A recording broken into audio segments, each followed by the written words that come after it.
Berlatar belakang di tahun 1966, hiduplah 4 orang remaja yang menjalin persahabatan luar biasa. Mereka lahir dan besar di lingkungan yang sama bernama Hell's Kitchen. Sebenarnya, 4 orang ini lahir dari keluarga yang pas-pasan. Hanya saja, lingkungan tempat mereka besar bisa dibilang sangat memadai. Walaupun kala itu kota New York sudah sangat berkembang, tapi wilayah Hell's Kitchen bebas dari kriminal, sehingga anak-anak bisa bermain di luar rumah. Warganya pun saling membahu satu sama lain dalam memberantas penjahat. Contohnya, ketika ada pengedar narkoba yang coba menodai kesucian wilayah tersebut, mereka langsung memberinya hukuman yang tak main-main. A drug dealer from an uptown neighborhood moved heroin in the Hell's Kitchen. It was the last packet the dealer ever sold. Anyway, sebagaimana remaja pada umumnya, keempat bocah itu suka banget cari masalah. Salah satu di antara mereka yang bernama Lorenzo, bahkan nekat mencuri semacam alat yang biasa biarawati gunakan untuk mendisiplinkan murid perempuannya saat beribadah di gereja.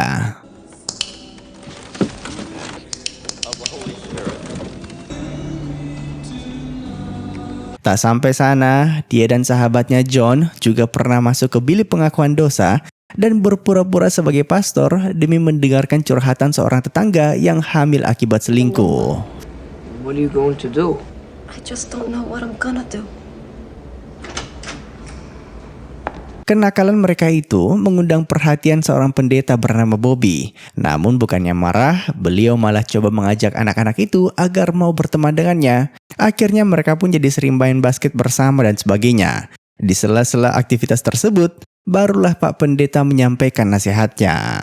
Needed a job because he paid more money than he ever had in his life. 16th Chapel? Sistine Chapel. Who paid him the other 15? Anyway, salah satu alasan mengapa wilayah Hell's Kitchen bebas dari preman, tak lain karena di sana juga terdapat seseorang yang sangat ditakuti dan dihormati bernama King Benny. Sosoknya sudah seperti bos mafia, karena sewaktu muda, rumornya beliau pernah bekerja sebagai hitman bagi salah satu kartel. Banyak kisah legend yang melibatkan namanya, dan hal itu membuat Lorenzo semakin tertarik dengannya, hingga memutuskan untuk mendatanginya. Help you out, whatever you need. What job you looking for? Whatever, it doesn't matter. They know you got jobs. Keberanian Lorenzo sepertinya berbuah manis karena pada akhirnya King Benny bersedia untuk memberinya pekerjaan, di mana setiap minggu ia diminta mengantarkan uang suap bagi polisi yang berjaga di wilayah tersebut. Hanya saja di suatu siang ada 2 orang preman yang nekat merampas uang itu dari tangannya. Untungnya King Benny sudah mengantisipasi hal-hal seperti ini. We have the bag.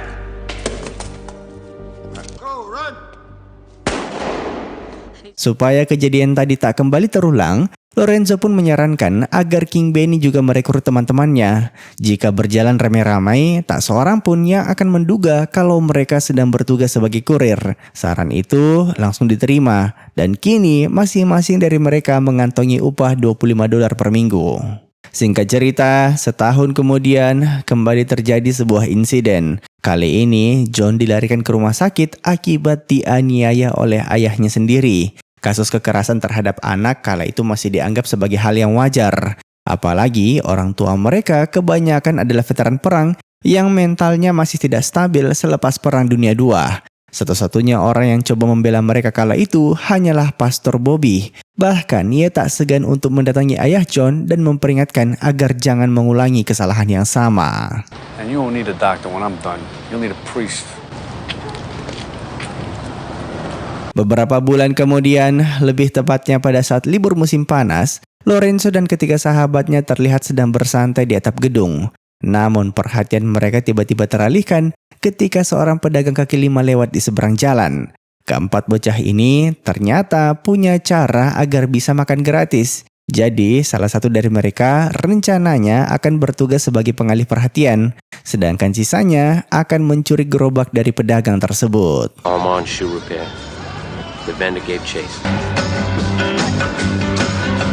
Bandel bukan main memang bocah-bocah ini, bisa-bisanya kepikiran buat nyuri dagangan orang. Sayangnya siang itu rencana mereka akan berakhir menjadi petaka. Bahkan bisa dibilang menjadi titik balik dari kehidupan Lorenzo dan kawan-kawannya. Anyway, supaya bisa lepas dari kejaran si pedagang, biasanya mereka akan meletakkan gerobak tersebut di dekat tangga stasiun kereta bawah tanah. Jadi nantinya si pedagang tak berani menyakiti mereka karena salah sedikit saja bisa-bisa gerobaknya jatuh ke bawah. Sayangnya siang itu gerobak yang akan mereka jadikan sebagai sandera ternyata lebih berat dari yang diperkirakan. Alhasil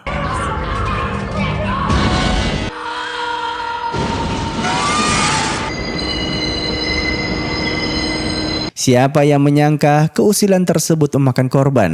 Pria itu kini terbaring koma di rumah sakit. Walaupun masih di bawah umur, Lorenzo dan ketiga sahabatnya tetap dikenakan pasal penganiayaan. Sehari sebelum persidangan dimulai, Lorenzo sempat menghadap ke Pastor Bobby untuk curhat. Mengatakan tak kuat jika harus dipenjara sampai berencana kabur keluar kota. You run now, you're gonna run till you die. You gotta face this. You're gonna make it through there. Hari persidangan pun tiba, Lorenzo dan ketiga sahabatnya terlihat pucat. Penyesalan tak lagi berguna karena nasi sudah jadi bubur. Hakim pun mulai membacakan putusannya. Mike, John, dan Thomas dijatuhi hukuman 18 bulan penjara, sedangkan Lorenzo hanya 12 bulan. Hukumannya lebih ringan karena saat gerobak itu jatuh, dia sedang tak berada di TKP. Sebenarnya mereka bukan di penjara, melainkan dikirim ke semacam pusat rehabilitasi bernama Wilkinson.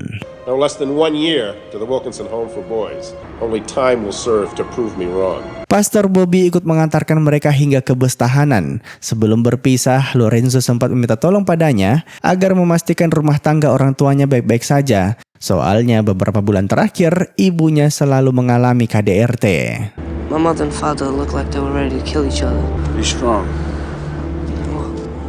Singkat cerita, mereka pun diangkut menuju pusat rehabilitasi. Namun siapa yang menyangka jika tempat itu akan menjadi neraka bagi Lorenzo dan kawan-kawannya. Secara fasilitas memang mumpuni. Setiap anak bahkan diberikan kamarnya masing-masing. Jadi semacam sekolah asrama gitu. Hanya saja para penjaga di sana punya kelakuan seperti Dajjal. Di hari pertamanya, Lorenzo bahkan sudah mengalami pelecehan oleh seorang sipir bernama Knox. Kala itu, ia menuruti semua perintah yang diberikan karena mengira ini hanyalah pemeriksaan biasa.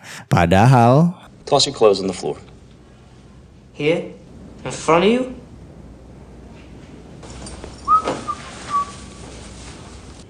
Now what? pusat rehabilitasi Wilkinson ternyata tak hanya menampung para remaja polos seperti Lorenzo, tapi juga tempat bagi para remaja yang memang benar-benar bermasalah dan secara umur sudah nyaris mencapai usia dewasa. Makanya jangan heran kalau di sana terdapat banyak kasus perundungan. You got close to me. It bothers me. Ya, walaupun tubuh musuhnya lebih besar, hal itu tak membuat Mike gentar sama sekali. Perkelahian pun tak terhindarkan sampai menjadi tontonan publik. Semua penghuni asrama bersorak memberikan dukungan ke masing-masing pihak, hingga akhirnya Knox muncul untuk melerai mereka.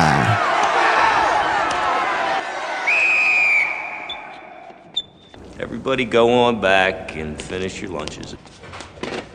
Anehnya, semudah itu Knox mengatur bocah-bocah ini. Padahal tak sedikit dari mereka yang bertubuh besar. Namun tenang saja, sebentar lagi kalian akan menyadari mengapa hal itu bisa terjadi. Anyway, begitu pertikaian usai, awalnya Mike merasa lega karena sudah diselamatkan. Tapi ternyata Knox datang ke sana karena ada maunya. Tiba-tiba ia menuduh Lorenzo dan ketiga sahabatnya sebagai dalang dari kekecauan ini. Dan sebagai hukumannya, mereka harus menghabiskan semua makanan yang tercecer di atas lantai. I'm not hungry. Now eat. Your knees now and finish your goddamn lunch. Secara aturan, tindakan Knox tentu saja sudah melanggar hukum. Hanya saja, kebanyakan sipir di sana punya masalah mental yang sama dengannya. Untungnya, tak lama kemudian, Lorenzo dan ketiga sahabatnya diselamatkan oleh salah satu sipir baik hati bernama Boro. To her now. I'll clean what needs cleaning. Don't fuck with me, boy. You fuck with me. You boys get off your knees. Sayang sekali, insiden tadi malah membuat Knox semakin dendam dengan Lorenzo dan kawan-kawannya. Malam itu, ia pun memaksa mereka untuk ikut ke semacam ruangan bawah tanah. Ada 3 sipir lainnya yang sudah menunggu di sana. Awalnya, Lorenzo mengira dia akan dikenakan hukuman fisik, seperti push up dan sebagainya. Tapi ternyata ini lebih buruk dari yang mereka bayangkan, karena keempat sipir tersebut ternyata pedofil. Turn and face the wall. Face the wall. you want? A blowjob. Down on your knees.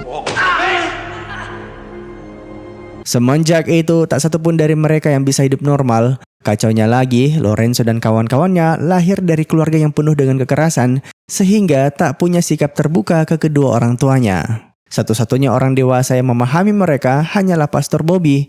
Bahkan setiap bulan, ia sengaja mampir ke sana untuk memastikan kondisi setiap anak didiknya.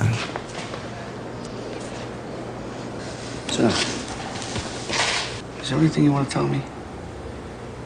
Selain karena diancam oleh Knox, Lorenzo juga tak berani buka mulut akibat merasa malu, terhina dan sebagainya. Bagi keempat anak polos ini, insiden kemarin adalah aib yang harus dipendam sendiri. Don't let this place do that to you, Shakes. I gotta go, Father. I'll see you in the kitchen. Don't let them see you crying. Hari pun berlalu dan Knox maupun rekan-rekannya semakin bertingkah aneh. Salah satu dari mereka yang bernama Ferguson bahkan tak jarang masuk ke kamar John dalam keadaan mabuk saat malam hari untuk melecehkannya. Yap, di antara mereka berempat, John memang yang paling muda dan bertubuh kecil. Jadi jangan heran jika para pedofil ini sangat menyukainya. Singkat cerita, beberapa waktu kemudian, kembali terjadi sebuah insiden. Kita diperlihatkan sosok Lorenzo yang sudah dalam kondisi babak belur. Tak sampai sana, Knox bahkan mengurungnya di sebuah sel khusus. Untuk menjelaskan semua ini, kita akan mundur sejenak. Just a touch football game. Nothing more. Jadi, beberapa hari yang lalu, Knox mengabarkan akan mengadakan pertandingan rugby. Seperti biasa, para sipir akan melawan para penghuni asrama Wilkinson. Acara itu sendiri rencananya akan disaksikan langsung oleh para petinggi asrama. Sehingga dari jauh-jauh hari, Knox sudah mewanti-wanti Lorenzo dan kawan-kawannya agar mengalah saat pertandingan nanti. Namun Mike yang ahli strategi tidak terima. Bahkan demi mempermalukan Knox di hadapan semua orang, ia sampai merekrut seorang pemuda kulit hitam bernama Rizzo. Di antara semua penghuni asrama, dialah yang paling jago dalam hal olahraga. Alhasil, pertandingan itu pun berhasil mereka menangkan. Once we had a victory, but it didn't last.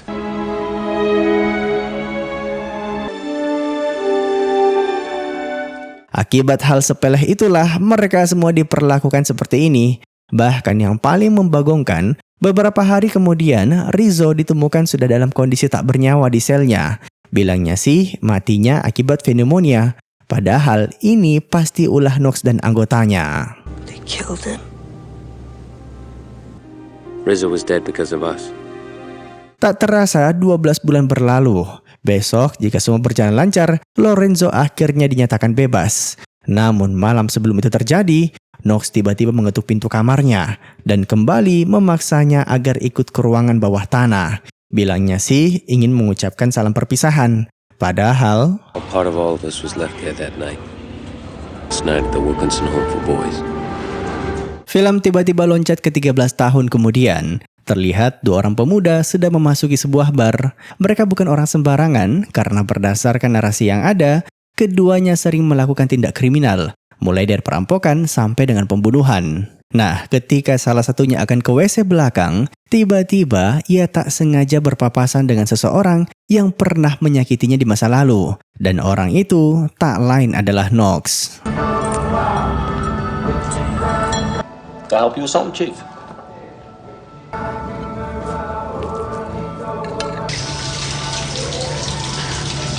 Sekembalinya dari WC, pemuda itu langsung menghampiri temannya untuk menyampaikan temuannya tadi. Di sini kita dibuat penasaran, siapa sih sebenarnya dua orang ini?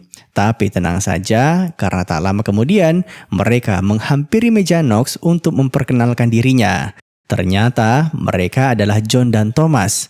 13 tahun lalu, keduanya hanyalah anak polos yang dinodai oleh nafsu bejat para sipir. Makanya malam itu, begitu ada kesempatan mereka langsung menuntut balas dendam. Sebagai pembukaan, John menghancurkan titik Knox menggunakan timah panas.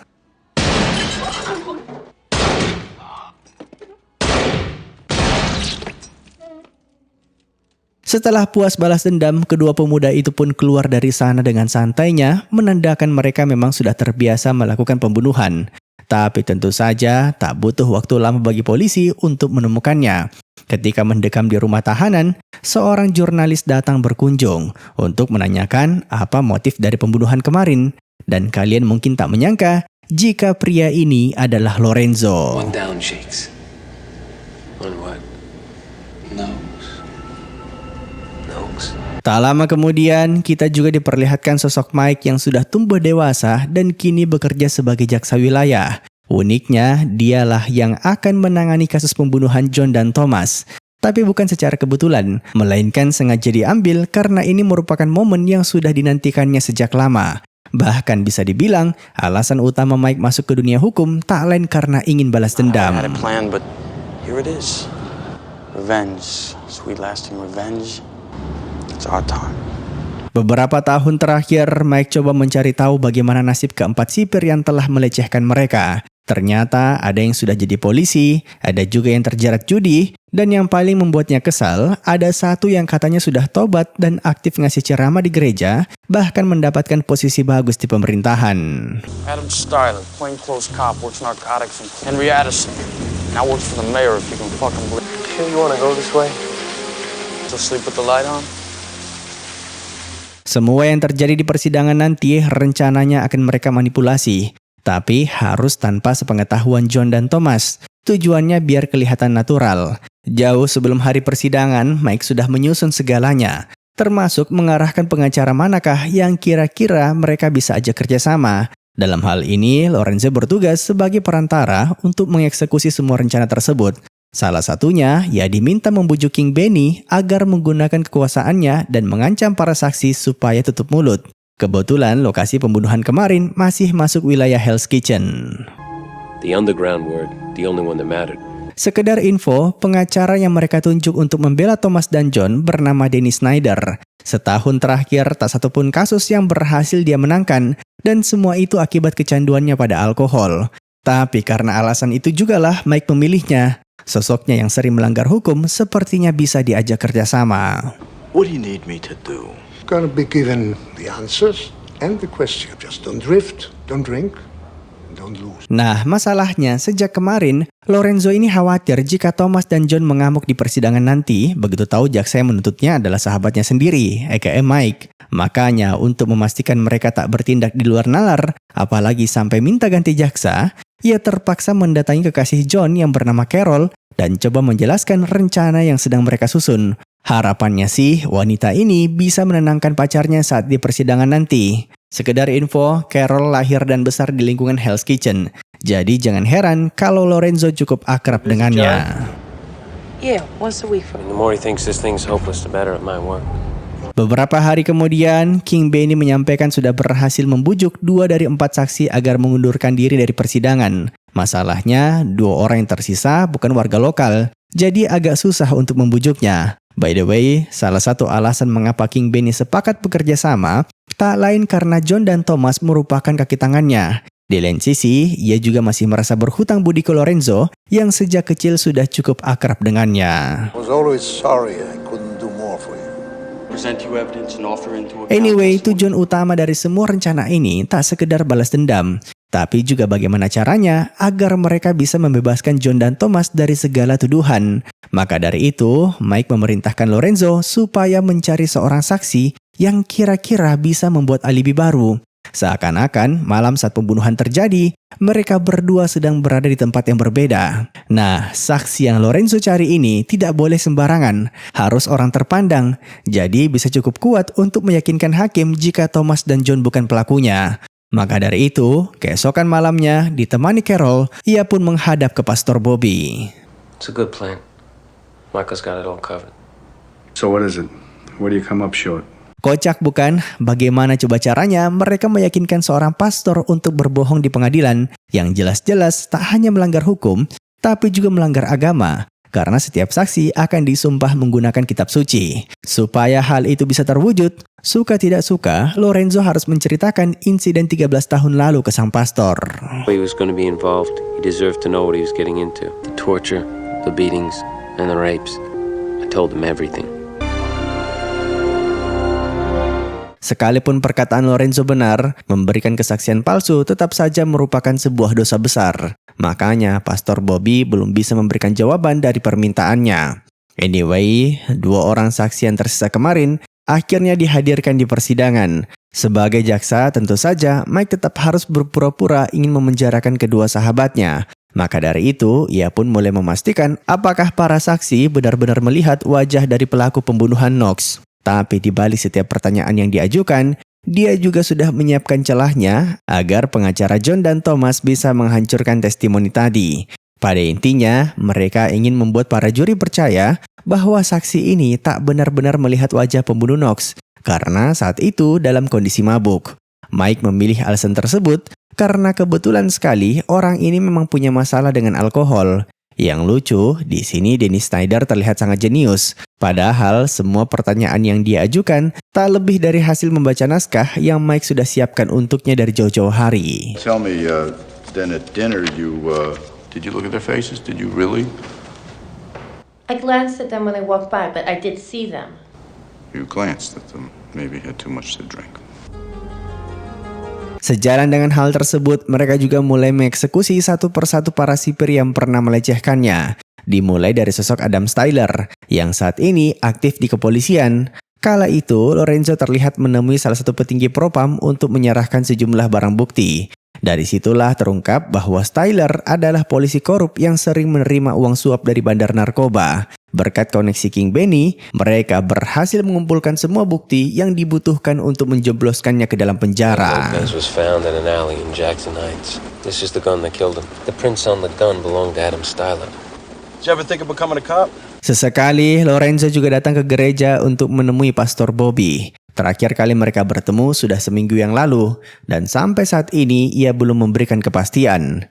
Di hari berikutnya, sidang kembali digelar, dan sejauh ini Mike berusaha sebisa mungkin agar motif pembunuhan Knox tak terungkap. Satu hal yang patut disyukuri adalah, sampai sekarang polisi belum juga bisa menemukan alat bukti pembunuhannya. Entah di mana pistol itu mereka buang, yang jelas King Benny pasti sudah memusnahkannya. Jika hal ini bisa mereka pertahankan, maka tak menutup kemungkinan John dan Thomas dibebaskan dari segala tuduhan. And he never gave the jury a motive for the murder.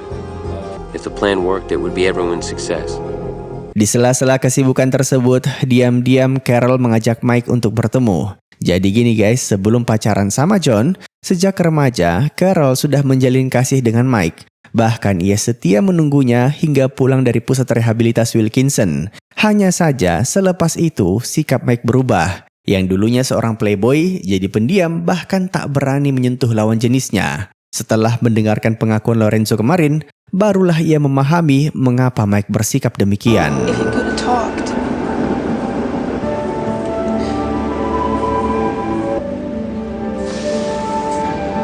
Sementara itu, King Benny terlihat kembali memanggil Lorenzo, mengabarkan bahwa dia sudah berhasil menemukan salah satu sipir lainnya yang bernama Edison. Infonya, orang itu punya banyak hutang ke seorang rentenir, dan berkat koneksinya, ia berhasil mengambil alih hutang tersebut. Tapi, rencana tak sesimpel itu, karena dari sana, King Benny kemudian mendatangi seorang bos gangster kulit hitam bernama Robinson, yang kebetulan sekali merupakan kakak kandung dari mendiang Rizzo. Kalian masih ingat kan, salah satu penghuni Wilkinson yang dibunuh oleh para sipir hanya karena berhasil mengalahkan mereka dalam pertandingan olahraga. I want you to give me some money.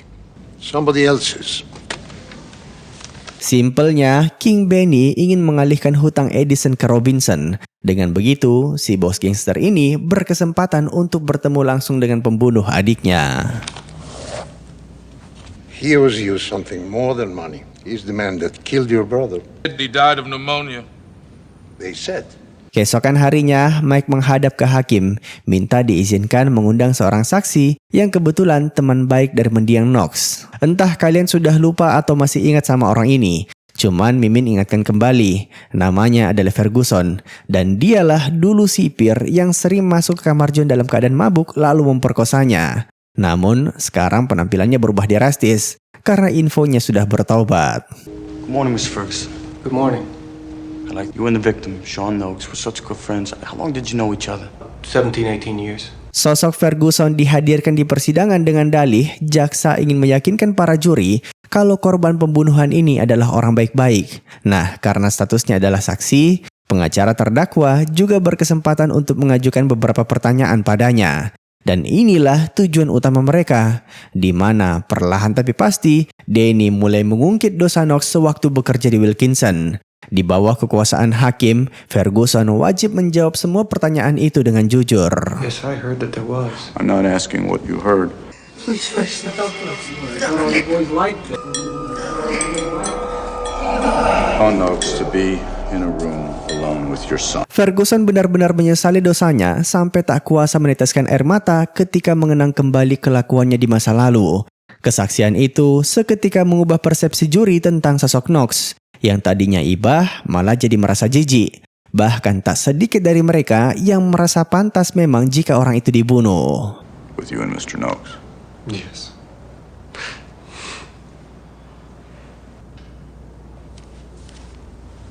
Selepas jadi saksi, Ferguson langsung ditahan karena terbukti pernah melakukan pelecehan seksual. Sayangnya sampai akhir kita tidak diberitahu bagaimana kelanjutannya. Apakah dipenjara atau bebas? Tapi yang jelas, Mike sudah berhasil memanfaatkan orang itu dengan sangat baik. Di saat yang sama, karena tak sanggup membayar hutangnya, Edison dihajar hingga babak belur. Tak sampai sana, demi membalaskan kematian adiknya, Robinson bahkan mengeksekusinya di tempat.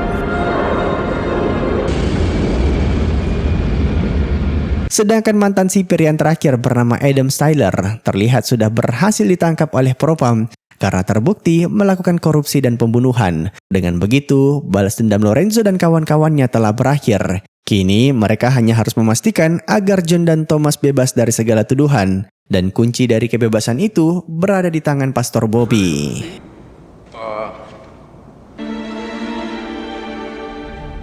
Sudah 2 kali Danny menghadap ke hakim, minta sidang pembacaan putusan ditangguhkan karena masih ada 1 saksi lagi yang belum berhasil mereka undang ke pengadilan. Semua orang mulai was-was, bertanya-tanya apakah Pastor Bobby akan datang atau tidak. Dan begitu hari persidangan tiba, ternyata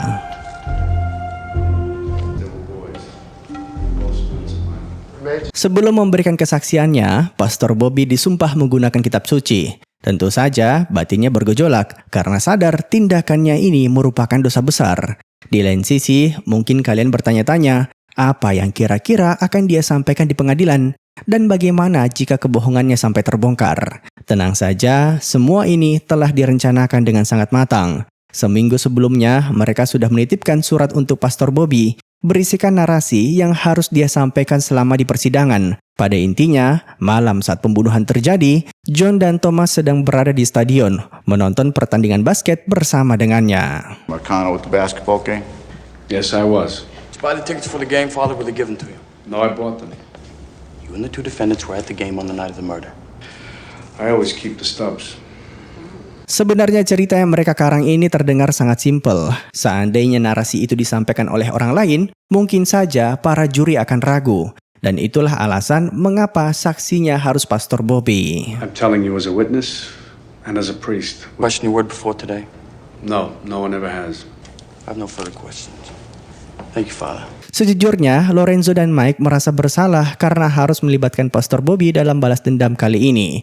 Tapi, mau bagaimana lagi? Pada akhirnya, semua usaha mereka berbuah manis. Sebab John dan Thomas dinyatakan tidak bersalah. Guilty or not guilty? Not guilty. Jika Pastor Bobby harus melanggar kepercayaannya, maka Mike harus mengorbankan karirnya sebagai jaksa setelah kalah dari kasus ini. Yap, sejak awal dia sudah tahu konsekuensi dari keputusannya. Makanya begitu rencana usai, ia langsung mengajukan resign dari kejaksaan. Lagi pula, Mike menekuni dunia hukum memang hanya untuk balas dendam. Just want to shut my eyes and not have to see the places I've been. Well, don't disappear on me, counselor. May need a good friend, though. Demi menghindari kecurigaan, mereka semua memutuskan untuk tak saling bertemu kecuali sebulan setelah putusan dijatuhkan. Begitu waktu yang ditentukan telah berakhir, mereka pun mengadakan janji temu di sebuah restoran. John dan Thomas terlihat sangat girang karena tak menyangka kedua sahabatnya akan berkorban sejauh ini. Ternyata setelah 13 tahun berpisah, persahabatan mereka masih seperti dulu kala.